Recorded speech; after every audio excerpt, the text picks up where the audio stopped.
Assalamualaikum warahmatullahi wabarakatuh. Halo Sobat Misteri Sunyi Mencekam. Semoga Anda masih selalu setia bersama kami, channel yang setiap hari selalu menyuguhkan cerita-cerita nyata misteri yang menarik untuk Anda simak. Dan untuk kali ini kami sudah menyiapkan sebuah kisah nyata misteri yang berjudul Menuruti Saran Teman Malah Berakibat Fatal. Pantai Kalap yang angker itu dipercaya berpenghuni makhluk halus yang bisa diajak berkolaborasi dengan manusia, salah satunya untuk mendapatkan anak. Caranya dengan bersetubuh di areal pantai tersebut. Kisah mistis berikut ini salah satu contohnya. Ini benar-benar aneh tapi nyata. Sepasang suami istri muda terpaksa harus kehilangan anaknya karena digondol makhluk gaib. Ini terjadi gara-gara mereka lupa akan nazarnya. Kisah ini dialami suami istri yang tinggal di daerah Samuda, Kecamatan Hanau, Kabupaten Kota Waringin Timur, Kalimantan Tengah. Bagaimana kisah mistisnya? Berikut penuturan keluarga pelaku kepada penulis. Jauh hari namanya, pria ganteng yang bekerja di kantor swasta ini menikahi seorang dara cantik bernama Ida. Namun hingga beberapa tahun usia perkawinan mereka belum juga dikaruniai anak. Padahal mereka begitu mendambakan hadirnya seorang anak dalam rumah tangga mereka.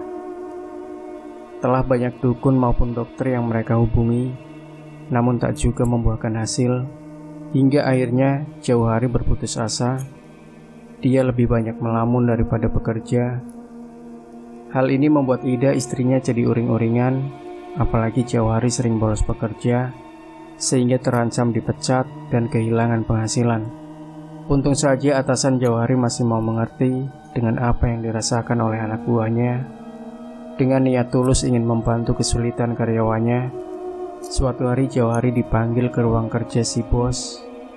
Akhir-akhir ini aku lihat semangat kerjamu sangat menurun. Kau tahu, ini berdampak sangat tidak baik bagi perusahaan.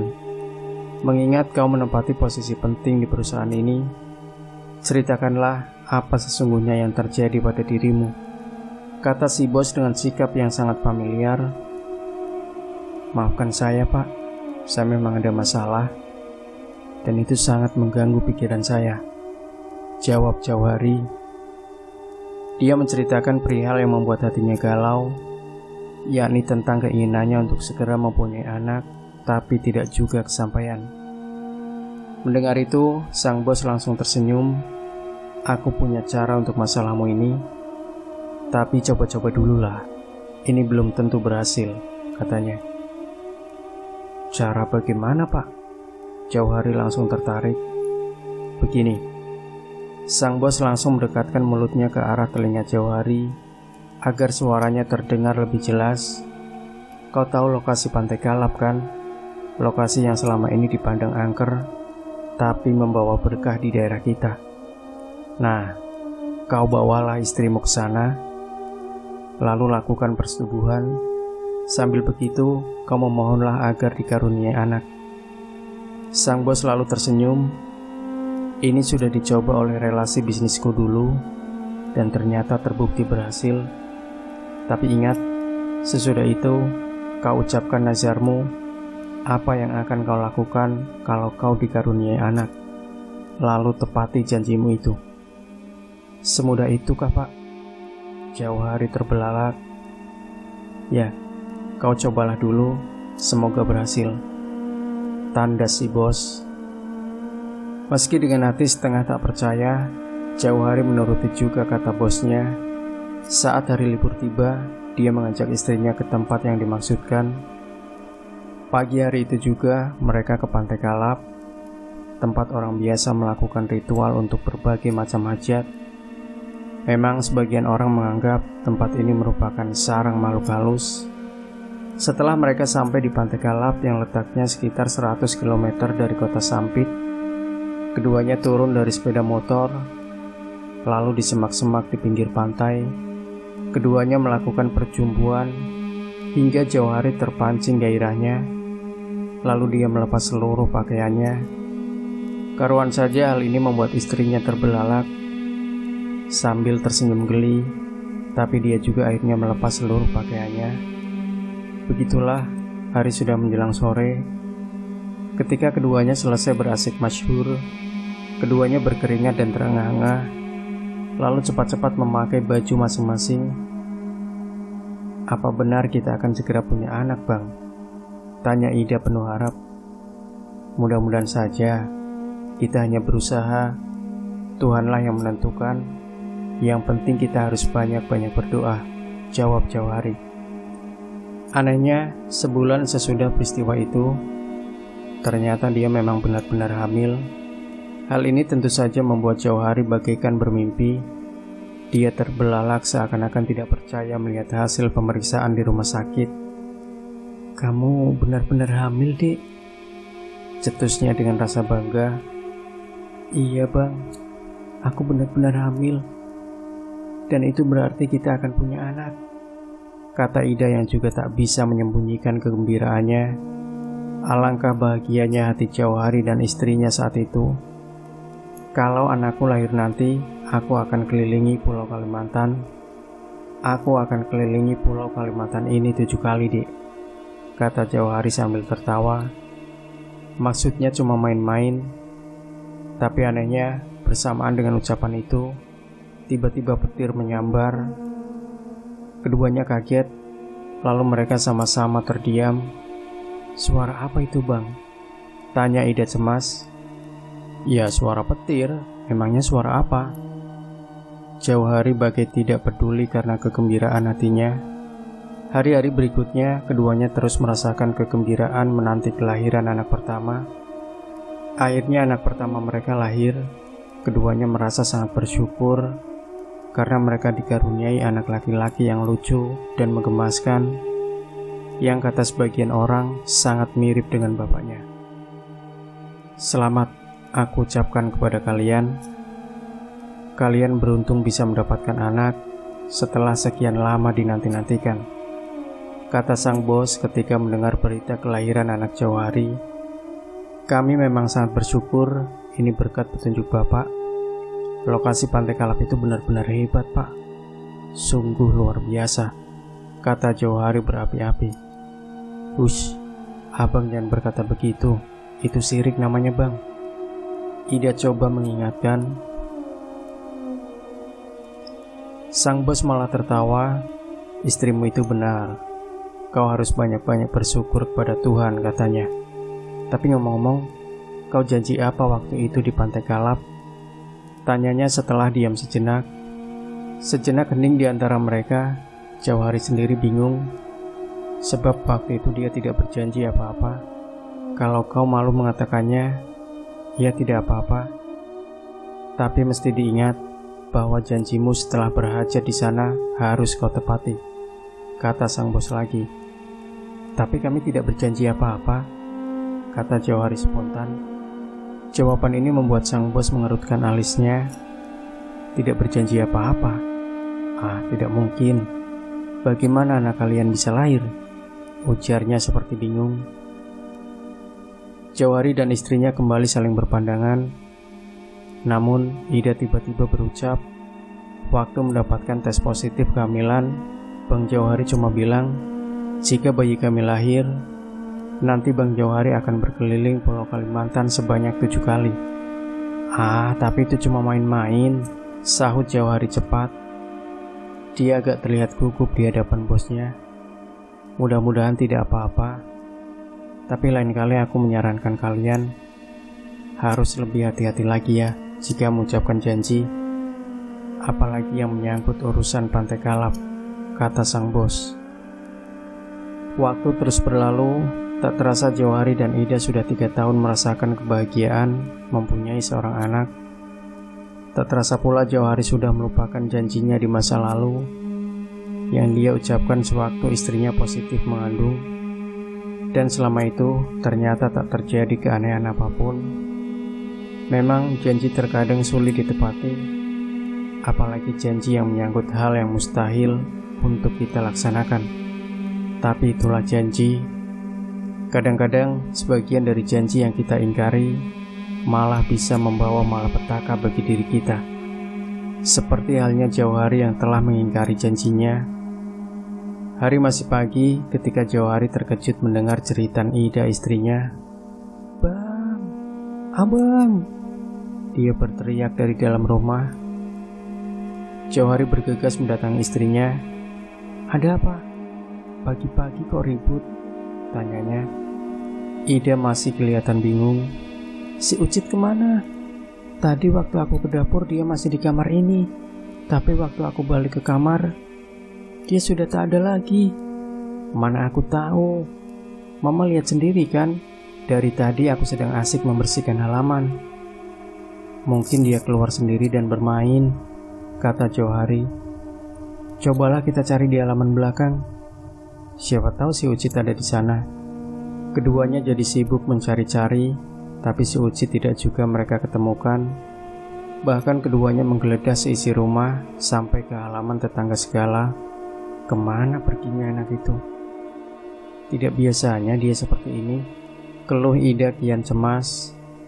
Keringatnya bercucuran, dia mulai khawatir. Jangan-jangan putranya menjadi korban penculikan. Keduanya terus sibuk mencari-cari. Tapi hingga sore menjelang, Ucit tak jua mereka ketemukan. Keduanya pun semakin panik. Ida malah sudah berkali-kali menangis. Jauhari sendiri bingung harus berbuat apa. Untung saja para tetangga langsung berdatangan dan turut mencari di sekitar rumah. Setelah sekian lama mencari di mana keberadaan Ucit, tiba-tiba salah seorang tetangga yang bernama Parno berteriak, "Hei! Anakmu ada di sini, ada di dalam kamar ini." Semuanya tersentak mendatangi arah suara Parno. Aneh, di kamar itu mereka mendapati Ucit sedang asik bermain dengan mobil mainannya. Semuanya bingung karena waktu mencari dari tadi Ucit tidak berada di kamar itu. Tapi sekarang tiba-tiba sudah berada di dalamnya. Padahal entah sudah berapa kali kamar itu diobrak-abrik, namun Ucit tidak ada di sana. Ida menangis terisak-isak sambil memeluk anak itu. "Ucit, kamu kemana saja, nak?" tanyanya sambil membelai-belai rambut Ucit yang lebat. "Ucit diajak bibi jalan-jalan," jawab Ucit dengan suara yang masih agak pelat. Dia sendiri tampak bingung melihat tetangga berdatangan. Semuanya mengerubung di dalam kamar itu. Bibi yang mana?" bertanya Jauhari sambil mengerutkan keningnya. "Bibi yang naik dan bisa terbang ke atas." Anak itu menunjuk ke langit-langit kamar. Semuanya menengadah ke sana, tapi mereka tak menemukan sesuatu apapun. "Bibi Dewi cantik sekali. Ucit suka sama dia." Anak itu terus berceloteh, membuat yang hadir saling berpandangan. "Perasaan di RT kita ini tak ada warga yang bernama Dewi," celetuk seorang tetangga bernama Ridwan. Sementara itu, Jauhari merasakan hatinya berdesir aneh. "Ucit diajak kemana saja?" selidiknya. "Jauh sekali, Ayah. Ucit ke istana." "Oh, enak sekali. Ucit nanti sore mau dijemput Bibi lagi. Disuruh tinggal di istana. Bibi Dewi baik sekali," jelas Ucit. Kemudian dia tertawa lucu sehingga membuat yang melihatnya terengah-engah. "Astagfirullah, jangan-jangan anakmu digondol dedemit, Jo." Ridwan terbelalak ngeri. "Ah, kamu jangan ngaco," sergah Parno. Tapi Jauhari merasakan hal yang sama. Dia menangkap suatu ketidakberesan telah terjadi di rumahnya. Anak kecil sebaya Ucit biasanya jarang sekali berbohong. "Sudahlah, yang penting anakku sudah ditemukan. Aku berterima kasih sekali kepada kalian. Hampir saja aku berpikir bahwa anakku menjadi korban penculikan," katanya berusaha mengakhiri perdebatan. Pukul 4:30 sore, para tetangga yang berkerumun itu membubarkan diri untuk masing-masing pulang ke rumahnya. Begitu para tetangga sepi, Jauhari dan Ida pun kembali melakukan aktivitasnya. Namun, selesai menyiram bunga dan bermaksud akan berbalik ke dalam rumah, hidung Jauhari merasakan aroma seperti bunga kenanga, harum semerbak. bau dari mana ini ya? Pikirnya saat dia mengambil sapu lidi di dalam rumah. Bau aroma bunga itu semakin tajam, bahkan menyengat hidung. Jauh hari tengok kanan kiri mencari sumber asal bau itu. Baru saja dia akan masuk ke dalam rumah untuk menemui istrinya. Tiba-tiba terdengar suara bernada tajam. "Kau sibuk mencariku, bukan?" Jauh hari tersentak kaget. Dia cepat-cepat menoleh ke arah asal suara. Di belakangnya berdiri seorang perempuan bergaun merah. Cantik sekali bagaikan bidadari dari kayangan. Jauh hari terpana melihatnya. Siapa kau?" Jauh hari tergagap. Dia mundur selangkah demi menyadari bahwa aroma bunga kenanga yang tercium tadi adalah berasal dari tubuh perempuan itu. "Aku? Rasanya kau tak perlu tahu. Tapi aku datang ke sini untuk mengingatkan kau akan janjimu dulu. Ingatlah, kau pernah berjanji apa sewaktu istrimu mengandung? Sebagai hasil hubungan intim yang kalian lakukan di Pantai Kalap di beranda istanaku." Aku? Jauh hari semakin gagap. Ku ingatkan Jauh hari, waktu 5 tahun bukanlah waktu yang singkat buat menepati sebuah janji. Tapi sudahlah, aku sudah cukup memberi masa yang panjang untukmu. Sekarang tiba waktuku untuk mengambil anak itu. Jangan, dia anakku satu-satunya. Jauh hari menjerit ketakutan. Keringat dingin di tubuhnya bercucuran. Dia bersimpuh di hadapan perempuan itu sambil menangis. Saat itulah Ucit muncul di pintu.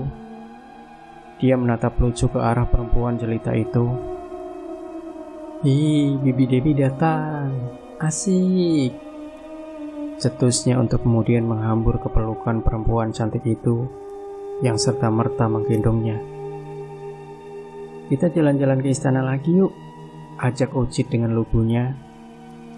Sementara Jauh hari hanya melongo, wajahnya pucat. "Ucit, jangan pergi nak," pintanya sambil terus menangis. "Kau jangan khawatir Jauh hari. Sewaktu-waktu Ucit masih bisa datang kepadamu, terutama di malam Jumat. Sediakanlah kopi pahit untuknya, juga sebutir telur ayam kampung. Dengan demikian, dia akan selalu membantumu bila mana kau kesulitan. Percayalah," kata perempuan itu. Setelah itu, dia mencentikkan jarinya. Seketika lenyap meninggalkan asap tipis yang membumbung ke angkasa, lalu menghilang tersapu angin. Jauh hari menggigil badannya. Dia tidak percaya dengan apa yang dilihatnya barusan. Dia baru sadar dari keterpurukannya ketika mendengar istrinya memanggil. "Bang, Ucit kemana lagi?" tanya dia sambil terpaku. Jauh hari merasakan mulutnya sulit untuk digerakkan. Dia... Kata-kata ini tak bisa diteruskannya. Saat istrinya mendekat, Jauh hari sudah keburu jatuh pingsan. Hari-hari yang menyedihkan, begitulah yang dirasakan Jauh hari bersama Ida istrinya. Mereka hanya bisa meratapi nasibnya karena kehilangan anak yang sangat mereka sayangi. Namun, sesuai janji Dewi, penguasa Pantai Kalap itu, di waktu-waktu tertentu, Ucit memang masih bisa mendatangi kedua orang tuanya. Namun dia telah berubah. Ucit yang dulu lucu, kerap datang dalam wujud raksasa yang menakutkan, yang kemunculannya selalu ditandai dengan angin ribut di sekitar rumah Jauh hari. Angin ribut itu hingga kini dipercaya warga sekitarnya sebagai pertanda akan munculnya raksasa, hasil perpaduan antara gaib dan nyata itu. Entah benar atau tidak, yang pasti masyarakat sekitarnya setiap malam Jumat acap kali mendengar Jauh hari dan istrinya bercakap-cakap dengan sesuatu yang tak nampak di mata mereka. Hal ini merupakan suatu pertanda bahwa biarpun si kecil Uci telah berpindah ke alam gaib, namun tak akan pernah bisa melupakan kedua orang tuanya. Demikian Sobat Misteri Sunyi Mencekam, mudah-mudahan kita bisa mengambil hikmah dari kisah ini. Jangan lupa berikan komentar Anda, like, share video ini, subscribe channel Sunyi Mencekam, dan kembali nantikan cerita-cerita misteri terbaru dari kami. Sampai jumpa. Wassalamualaikum warahmatullahi wabarakatuh.